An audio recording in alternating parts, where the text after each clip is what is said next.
In this video, I'm going to show you how to stream on TikTok with OBS Studio. So let's say you started a stream, okay, and you went to live. So you will be able to get a stream key. So first thing you want to do is you want to copy your stream key from the TikTok website.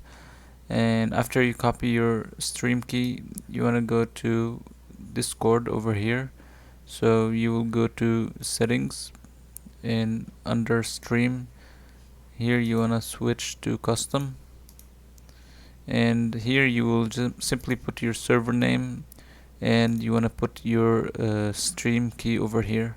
So once you paste the stream key, you can click apply, and this will basically allow you to use Discord as with TikTok live. So that's it for this video. If you enjoyed this video, make sure to leave a like and subscribe.